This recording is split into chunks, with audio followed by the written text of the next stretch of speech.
Olá, vamos iniciar um estudo de caso sobre a aplicação prática de técnicas de matemática financeira na educação financeira. Este trabalho foi executado, planejado, dirigido por Anderson Alves Ferreira, Gracias Pastrana de Souza e Wagner Douglas Bento. O caso analisado refere-se ao Sr. Alarcon, vale aqui ressaltar que trata-se de um pseudônimo. Ele é morador de Porto Velho e enfrenta uma dívida no cartão de crédito do Banco Nubank no valor de R$ 15.000. Inicialmente, a fatura era de aproximadamente R$ 2.000, mas por conta de dificuldades financeiras houve um atraso. E com receio de não ter o nome incluso em órgãos de proteção ao crédito, como o Serasa, optou pelo reparcelamento. Os juros e os encargos do cartão aumentaram significativamente o saldo devedor e não foi possível honrar o parcelamento, que fez com que fossem aplicados juros ao não pagar pelo menos o valor mínimo até a data do vencimento. Isso também incluiu encargos, como os juros remuneratórios, os juros de mora e multa. Então, aqui a gente traz alguns dados de como é que funcionam as taxas do Banco Nubank. Foi encontrado em contratos e termos públicos no site da Nubank. Os juros de crédito rotativo eles estão entre 2,75% e 19,99% ao mês. No caso analisado do Sr. Alarcon, os juros foram aplicados de 12,75%. Os juros de parcelamento da fatura ficam entre 0,99% e 19,75% ao mês. No caso analisado do Sr. Alarcon, também aplicaram os juros de 12,75% ao mês. No caso de atraso, é aplicados os juros, que é a mesma taxa do rotativo ou do parcelamento, mais a mora, que é uma taxa de 1% ao mês, além da multa de atraso, que é de 2% ao mês. Exemplos práticos de variação em caso de atraso mostram faixas de 1,99 a 20,99 ao mês. Isso levou ao endividamento elevado, dificuldade do pagamento das parcelas e o impacto de juros compostos sobre a dívida. Neste estudo de caso especificamente, a Nubank aplicou na fatura do Sr. Alarcon, como dito, os juros de 12,75, 11,75 e o Imposto sobre Operações Financeiras, que é o IOF, de 2,132 e um custo efetivo total de 296,671 ao ano, somando todas as taxas, tanto de atraso, quanto as taxas de parcelamento, quanto a multa de atraso e a mora. O 7 representa o custo real do crédito, incluindo os juros, como dito, e indica como a dívida cresceu rapidamente ao longo do tempo. Aqui trazemos um print do aplicativo, onde mostra a fatura em R$ 15.585,78, sem nenhum saldo na conta. E aqui uma simulação do parcelamento, como ele ficaria. Aqui o parcelamento máximo é em 12 parcelas. Ficariam 12 parcelas de R$ 2.806,93, somando todos os valores das pendências, que podem ter outros parcelamentos, outras compras que provavelmente estavam em dia, ainda não haviam sido inclusas, as parcelas dentro do atraso, elas ficariam no valor de R$ 16.929,25, tendo aí um desconto de antecipação de R$ 208,74, que são as parcelas futuras das compras que foram parceladas e ainda não entraram na fatura vigente. O IOF, vocês podem ver que está em 2,132%, que representa um acréscimo de 356,49. Os juros, como dito lá atrás, de 11,75%, calculado sobre os 16.000, calculado sobre o valor de 16.929, que dão um total de 16.606,18. Ou seja, o custo efetivo total, que aí somando tudo dá 296,671 ao ano, é o somatório das pendências de 16.929,25, mais o IOF de 356,49, mais os juros de 11,75, que dão 16.606,18, dando um valor total de R$ 33.683,19. Isso é que funciona, é assim como é que funciona o parcelamento da Nubank. E se você ligar lá para a atendente, ela vai falar a mesma coisa. Então, se o senhor Alarcon não estava conseguindo pagar nem as parcelas da fatura, nem as parcelas normais da fatura, imagine um parcelamento que vai cobrar R$ 2.806,93, que finda no total R$ 33.683,19. Fica complicado. Ele não vai conseguir pagar. Aqui a gente pode ver com mais detalhes como é que é feito, né, os juros de 11,75, o valor parcelado que eles colocaram, IOF, o valor a contratar, juros total e total a pagar. E o que levou a esse montante? Então, a gente vai entrar nas principais dificuldades financeiras observadas no caso analisado. O principal, já no título, falta de controle de gastos. Então, aqui no caso analisado, foi uma mudança para uma casa com aluguel mais barato, que gerou gastos inesperados, como reforma, mobília, que aí passaram de R$ 4.000. Houve também um problema na moto que precisou de reparos, que passou de R$ 2.000. Esses gastos extras não foram planejados no orçamento, aumentando a pressão sobre as finanças, o que levou ao atraso da fatura. Atrasou a fatura da Nubank, entra todo aquele cálculo que eu expliquei anteriormente. Multa, juros e operação financeira, que é o IOF. O desconhecimento sobre os juros e parcelamentos. Não havia compreensão de que o reparcelamento da fatura cria novos juros e aumenta o saldo devedor. Então, de 2.000 chegou a 15.000. Sucessivos parcelamentos, atrasos, o cartão cair no rotativo, enfim, levam a isso. A opção de parcelamento imediato foi feita sem avaliar o custo efetivo total, gerando o crescimento rápido da dívida. Um exemplo ali mostrado, se ele fosse renegociar os R$ 15.000, ia para 33 mil. Então, se você que está assistindo tem conta na Nubank e já parou para renegociar ali, para fazer a simulação, você pode ter percebido que é mais ou menos assim. Geralmente é o dobro da dívida. 2.000 paga 4, 4 paga 8. O cálculo deles é feito mais ou menos assim no dobro. E no caso de 15, de 16 ia para 33. Outro ponto foi a dificuldade de acessar empréstimos ou financiamento mais barato. Quando a pessoa atrasa o cartão e cai no rotativo, o seu nome, não é que ele vai para o Serasa de imediato, mas ele já entra ali no sistema de controle, que é o Resistrato, que você não está conseguindo honrar as parcelas. Então, quando você vai contratar um empréstimo, o banco, ao ceder o empréstimo, ele faz essa análise do Resistrato. Então, se ele vê que você tem uma fatura aberta no seu nome, por exemplo, de R$ 15.000, o seu nome está entrando, a sua dívida está entrando no rotativo, está tendo multa, juros, ele já verifica ali que essa pessoa não vai conseguir pagar um empréstimo. Então, com isso, ocorre a impossibilidade de recorrer a essa linha de crédito que tem um juros menor do que o do cartão de crédito. Por incrível que pareça, hoje empréstimo tem uma taxa de juro menor do que a do cartão de crédito, que seria a alternativa que o senhor Alarcon poderia ter tomado. Fazer um empréstimo com parcelas mais suaves. Claro que o valor final não ia ficar barato, mas pelo menos ali durante um mês ele ia conseguir honrar.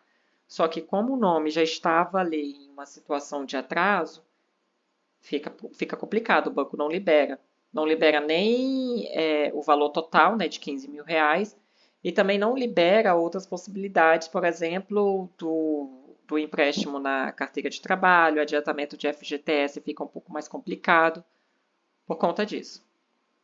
Isso evidencia como a falta de planejamento financeiro e desconhecimento sobre o crédito impacta outras oportunidades de financiamento, que é o que eu acabei de explicar. Então, traçamos uma prática positiva a ser adotada. Conversamos aqui com o senhor Alarcon e desenvolvemos uma estratégia de planejamento financeiro que será tratada da seguinte maneira. Juntar mensalmente 700 reais em uma poupança, no caso a escolhida é a do Mercado Pago, que ele vai usar o cofrinho do Mercado Pago, que rende 120% do CDI, visando acumular cerca de 17 mil reais em até 23 meses, para quitar a dívida à vista e reduzir os impactos dos juros e do SET. E o que é esse CDI? O CDI é o Certificado de Depósito Interbancário, é uma taxa usada como referência para rendimento da renda fixa no Brasil, como os CDBs, que são contas remuneradas, as caixinhas do Mercado Pago, etc. Ela anda quase igual à taxa Selic. Em 2025, por exemplo, ela está em torno de 10,65% ao ano. Um CDI de 120% quer dizer que a aplicação rende 20% a mais do que o CDI comum. Um rendimento anual de 10,65 vezes 1,2 fica 12,78% ao ano aproximadamente. Então, se o senhor Alarcon investir 700 reais ao mês, ele não juntaria, por exemplo, em uma poupança comum, normal, do Banco do Brasil, 17 mil reais. Ali a gente vai ver adiante que ele juntaria menos. Contudo, com esses juros de 120% do CDI, ele consegue aí um rendimento maior. Ele chega mais rápido no seu objetivo. Como isso impacta o ganho de dinheiro? No caso do cofre escolhido, como dito no Mercado Pago, a política de uso do banco diz que até 10 mil reais aplicados, ela rende 120% do CDI. Depois desse valor, o rendimento cai para 10,05% do CDI, ou 100% arredondando do CDI. Com aplicações de 700 ao mês e com uma taxa de 12,78% ao ano, ou 1,01% ao mês, o dinheiro vai crescer da seguinte maneira. Taxas consideradas aqui. A gente tem que entender que até 10 mil o banco paga 120% do CDI, como dito 12,78%, mas como ele vai querer juntar ali um montante que ultrapassa os 10 mil reais, o banco chegou em 10 mil, ele vai reduzir para 100% do CDI, e de 12,78% ela cai para 10,65% ao ano, ou 0,84% ao mês.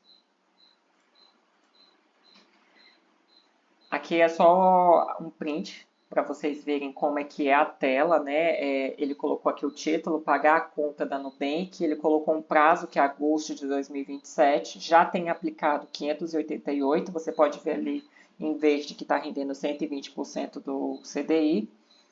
Ele também colocou todo mês, por frequência, o banco vai cobrar 700 reais dele e por gasto será cobrado 10 reais. Tudo vai para essa caixinha, para esse cofrinho. O cenário aqui corrigido de 700 ao mês. Na fase 1 vai ser do mês 1 ao 14º, que é 120% do CDI. Ele vai chegar no valor de R$ 10.054. Passou disso, na fase 2, será dos meses 15º ao 23º, cai para 100% do CDI, e ele totaliza os 17 mil reais. Aqui com 120% do CDI fixo, que é o que eu falei de 12,78, em 21 meses ele consegue 2.363. E após o CDI de 120% até 10 mil e 100% após 10 mil, ele vai conseguir o total montante de 2.250 aproximadamente. Eu digo aproximadamente porque a taxa ela pode variar, depende de como é que fica a taxa Selic. A evolução do investimento. Total investido bruto, que o senhor Alarcon de fato colocou na caixinha. R$ 700 reais vezes 23 meses dão R$ 16.100. O valor acumulado ao final, R$ 17 mil, com lucro de R$ 900 de juros. Vamos às interpretações. Vocês viram que é muito dado, é muita porcentagem, tudo bem. Matemática financeira envolve muito isso, mas a gente vai explicar como é que vai funcionar.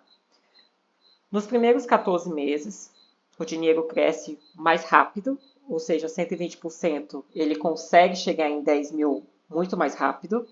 Só que depois dos 10 mil, o rendimento ele cai, porque o banco derruba para 100% do CDI. O crescimento ele desacelera. O lucro total vai ser de 900, lucro é fora o que ele investiu, porque os R$16.100 é o que ele investiu, não é considerado lucro, é o que ele poupou. Mas o banco, por usar esse dinheiro, vai dar R$900. O que, segundo aqui algumas análises, é uma excelente estratégia para acumulação gradual e é o que o banco vai pagar por usar o dinheiro. Quando você investe dentro dessas caixinhas, esses cofrinhos, o banco está movimentando seu dinheiro. Então, ele te paga esses juros por isso. Existem outras modalidades com mais risco. Algumas caixinhas que você precisa esperar 12 meses para poder retirar o dinheiro. Outras que você só consegue haver o dinheiro depois de 24 dias da solicitação.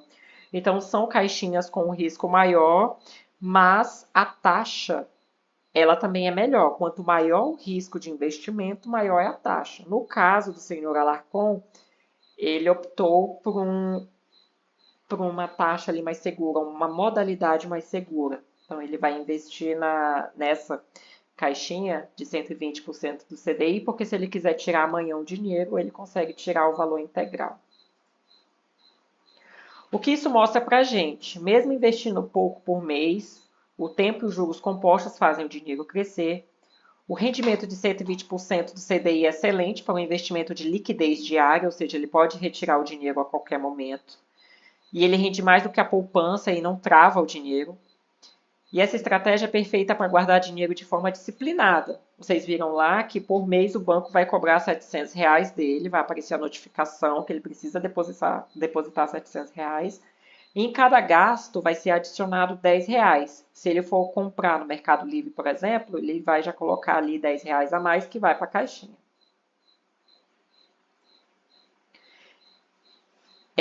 Aqui chegamos nos compromissos que deverão ser adotados depois de quitada a dívida.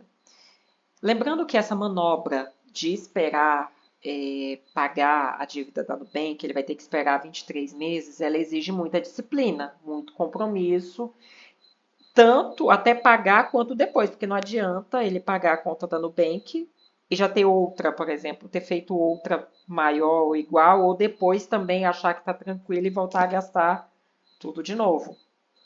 Ele precisa ter disciplina. Segundo, essa é uma estratégia que a gente planejou, ela é bem arriscada no sentido psicológico da situação.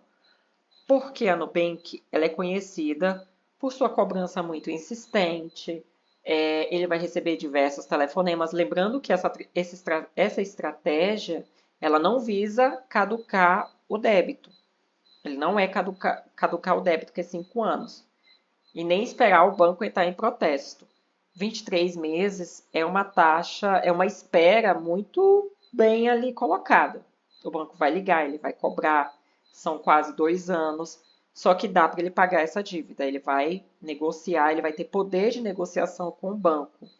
Porque ao invés do banco oferecer um novo parcelamento para ele, que aí aquela dívida ali não vai ficar 15 mil, ela vai ficar 30, vai chegar a 30, 40, 1 milhão. Se vocês procurarem na internet, algumas dívidas, algumas pendências de usuários chegaram a 1 milhão. E o que ele procura aqui é quitar à vista. Quando você tem o dinheiro à vista, seu poder de barganha aumenta. Você chega com a Nubank e fala, Nubank, eu tenho 17 mil. Ele tem um débito ali de 15 mil reais, só que é interessante você juntar um pouco mais, já para o banco não recusar. Então, ele vai chegar com 17 mil reais para quitação à vista, que é a melhor alternativa no momento. Porque parcelamentos com a taxa de juros da Nubank, ele não vai conseguir pagar, ele só vai assumir dívidas maiores. É assim que o banco ganha. Toda vez que você reparcela, você sai daquela dívida que você devia e você assume uma de valor já com os juros efetivos do parcelamento. Então, não adianta, você parcelou, deu 30 mil seu parcelamento, mas sei lá, você conseguiu 15 mil reais e chega para o banco para pagar 15 mil reais, ele não aceita. porque você assinou um contrato em que você reconhecia uma dívida de 30 mil reais, que é a dívida feita, assumida após o parcelamento. Então, o interessante é você pausar. O que ele tem ali assinado, o que ele tem provado que ele gastou foi 15 mil reais. Fora isso, é juros automáticos aplicados pelo banco. Ele não assinou nenhum documento com um valor maior. Então, ou ele vai esperar, ele vai receber ligações, mas ele vai pagar à vista, porque é a melhor maneira que a gente encontrou agora. Porque chegou numa situação impagável. A dívida já está impagável. Então, essa dica também serve para vocês que estão passando com isso na Nubank, que tem seu nome ali no Serasa, está recebendo cobrança. É disciplina, é juntar, procurar alguma modalidade que esteja rendendo. No caso, ele escolheu a caixinha do Mercado Pago, mas tem tantas outras. Você escolhe ali uma modalidade que está rendendo. Você tem essa disciplina, vai ter que ter essa disciplina de separar o dinheiro todo mês e vamos buscar quitar essa dívida. Não é desistir, não é esperar caducar, porque quando caduca o débito, o seu nome entra na lista negra. Não é que de fato exista uma lista negra, existe o que a gente chama de registrato. No registrato, quando um dia vocês forem comprar uma casa, comprar um carro, uma moto, um empréstimo, toda instituição financeira ela consulta. E lá aparece dívidas em atraso, dívidas que já foram a protesto, dívidas que caducaram, enfim, aparece toda a sua vida financeira ali. E para você conseguir futuramente uma linha de crédito, uma pessoa que a dívida caducou, é muito difícil. Eu não vou dizer aqui que é impossível, porque isso também depende da análise de cada banco. Mas é bem difícil considerando um cenário de juros alto, um cenário de instabilidade, de inflação. O banco ele fica mais criterioso para liberar crédito. Então, ele vai usar ali 2 anos, dos 5 anos ele vai usar 2 anos para juntar esse dinheiro e pagar à vista. Ele vai chegar com a Nubank e tentar negociar com ela para se livrar da dívida de uma vez só e não ficar assumindo parcelamentos que ele sabe que não vai poder pagar. A gente aprendeu com os nossos pais de que o nome é a coisa mais importante que a gente tem que preservar no contexto financeiro. E de fato é. Só que o seu nome é importante quando você tem alguma aplicação, algum financiamento em vista a curto e médio prazo. Mas se você não tem, seu nome já está sujo, porque no momento que o seu débito ele cai no rotativo, ele não está no Serasa, mas ele já está no registrato. E quando você não paga a sua fatura, aí ele entra no Serasa. Então o seu nome já está sujo. A alternativa que resta é ter paciência e pagar, juntar e pagar. Não tem outra receita, é essa. Então, os compromissos aqui que traçamos para o senhor Alarcon, para que ele evite que essa situação se repita e permaneça, né, porque ele está usando outros cartões de crédito, foi a seguinte forma. Suspensão de uso do cartão de crédito em atraso. A primeira coisa é você suspender. Por mais que o crédito lá já está em atraso, o teu banco não bloqueou ainda seu cartão. Não continue usando. Ah, não vou pagar, eu vou usar, estourar o cartão.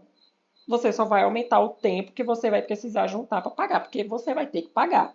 Você vai ter que fazer esse compromisso de pagar. Então, suspende o uso do cartão de crédito daquele que está em atraso. Aqui no caso, a gente colocou não utilizar mais o cartão com limite de 17 mil reais para evitar aumento da dívida e impedir a formação de uma bola de neve financeira, sem considerar os juros, apenas o que ele gasta, e evitar novos parcelamentos. Aqui no caso é proibir, né? É nem evitar, é não fazer novos parcelamentos. E o acúmulo de recursos para pagamento à vista. Traçamos o estabelecimento do plano de poupança, que é juntar R$ 700 reais por mês para pagar, mas isso também deve se tornar um hábito. A gente vai explicar mais à frente. Deve se tornar um hábito de poupar, de ter uma reserva ali financeira para poder comprar algumas coisas à vista. Comprando à vista você depende menos do cartão de crédito e você fica menos propenso a atrasos e sofrer com juros, multas, mora e por aí vai. E essa estratégia de pagar à vista, ela permite quitar a dívida total e reduzir os impactos dos juros compostos. Também é ter um controle rigoroso de gastos, né? Evitar evitar compras parceladas e priorizar pagamentos à vista, estabelecer um teto de gastos. No caso do senhor Alarcon, foi estabelecer um teto de gasto no cartão de crédito, o outro que ele vai usar que não está em atraso, que está tudo certo, que é o do Banco do Brasil, e assumir um compromisso de não gastar mais do que pode pagar. No caso dele, é R$ 1.000. Isso também é analisado do seu caso. Quanto você pode pagar por mês? Se você não pode comprar as coisas à vista, e tudo bem não ter o dinheiro para comprar à vista, isso acontece na vida do brasileiro, considerando a inflação, as taxas de juros que regem o mercado, você pode usar o cartão de crédito, mas você precisa ter um teto. Ter um teto. Chegou R$ 1.000, não compra. Compra à vista. Então, quando o mês entra, você já precisa ter ali uma planilha de gastos que você tem previsto para pagar com um pouquinho de sobra, se puder, para os imprevistos que podem acontecer. No caso do senhor Alarcon, ele definiu R$ 1.000. Então, ele vai ter 1.000, fora as contas que não são de cartão de crédito, ele vai pagar. Ele vai usar R$ 1.000 para usar no cartão de crédito e 700 para pagar futuramente a conta da Nubank. Planejamento financeiro consciente, que é a separação, como eu acabei de falar, a separação do valor poupado, o valor que ele vai poder usar por mês, que é o de R$ 1.000, e a disciplina financeira, previsibilidade é importantíssima. Você ter na planilha o quanto você gasta por mês, isso te dá previsibilidade. E o que você vai gastar. O uso de planilhas aqui será indispensável. E possíveis melhorias que podem ser implementadas para organizar melhor a vida financeira da pessoa, da família, da instituição, enfim, da sua vida. Aqui no caso dele, após a quitação, as principais ações necessárias serão listadas a seguir, que é registrar entradas e saídas mensais por meio da criação de planilha, monitorar saldo disponível e comparar com limites estabelecidos para evitar o endividamento futuro. Então, teto, definir tetos.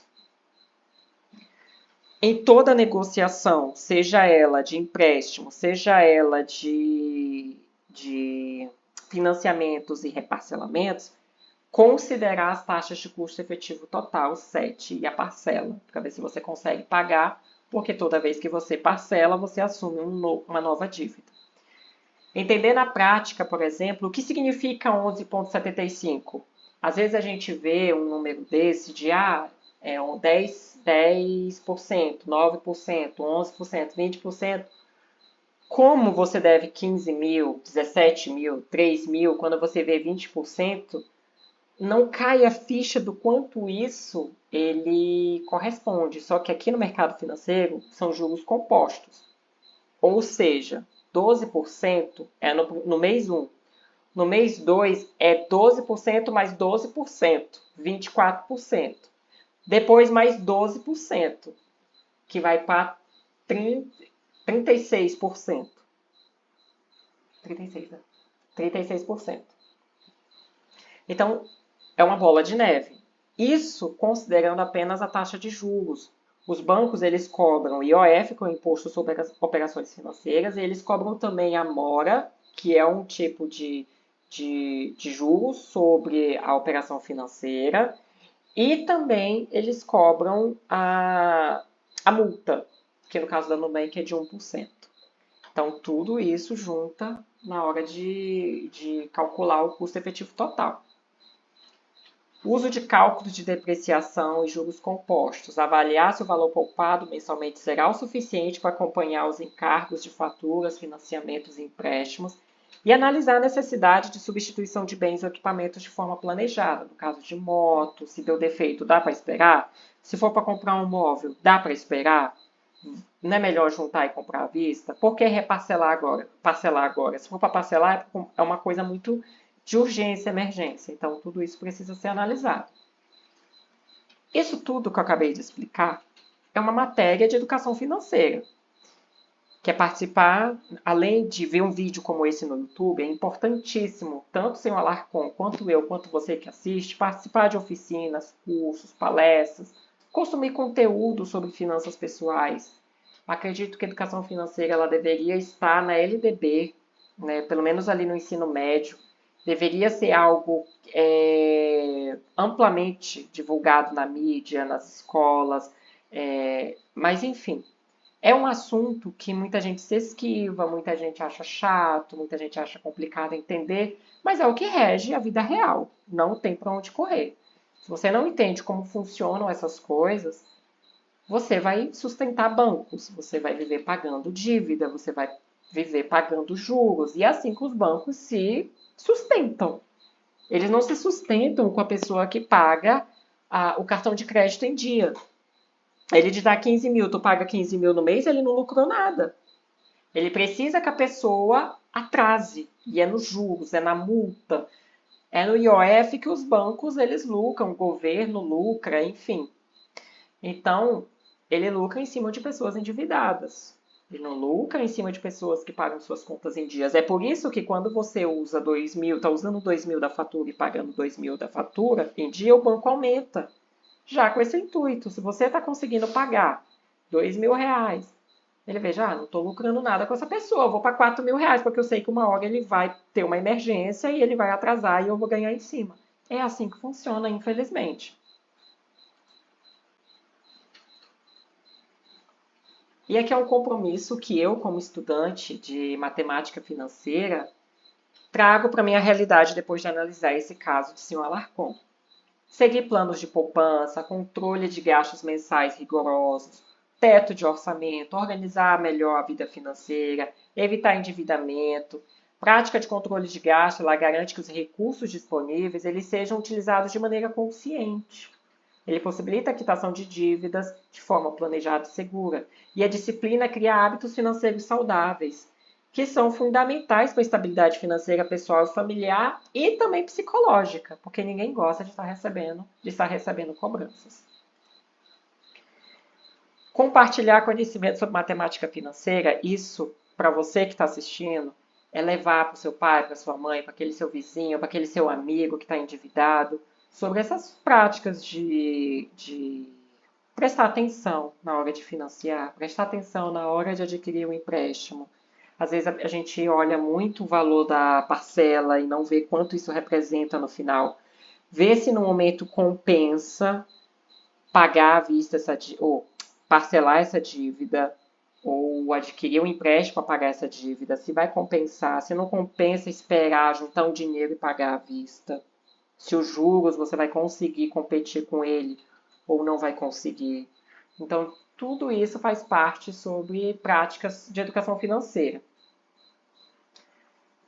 E é buscar a educação financeira contínua, né? Conclusão. A análise do caso financeiro, ela evidencia um impacto significativo da falta de controle de gastos, o desconhecimento, como dito.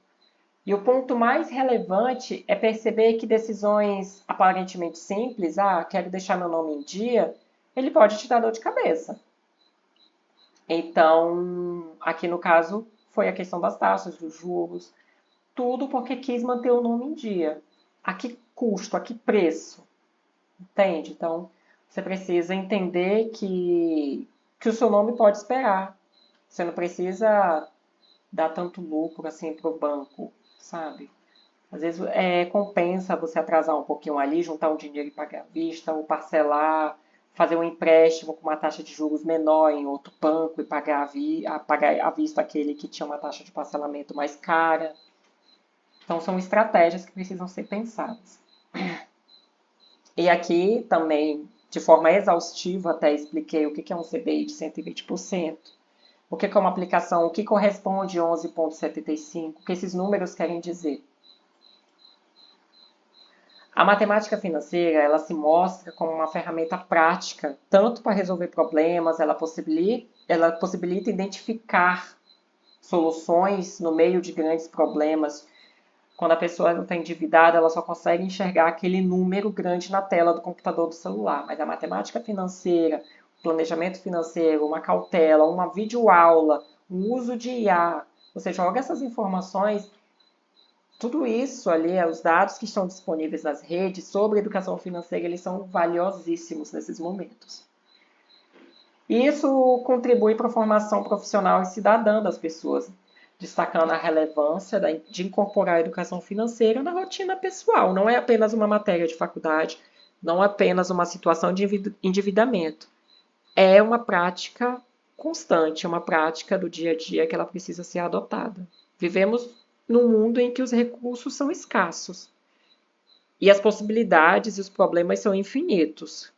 Então, a escolha ela precisa ser baseada em ganho e perda, em um melhor custo-benefício para você. E aqui, para finalizar, eu trago uma frase de Machado de Assis, que é, abre aspas, o dinheiro não traz felicidade para quem não sabe o que fazer com ele. Fecha aspas. Fica aí a reflexão. Muito obrigado e até breve.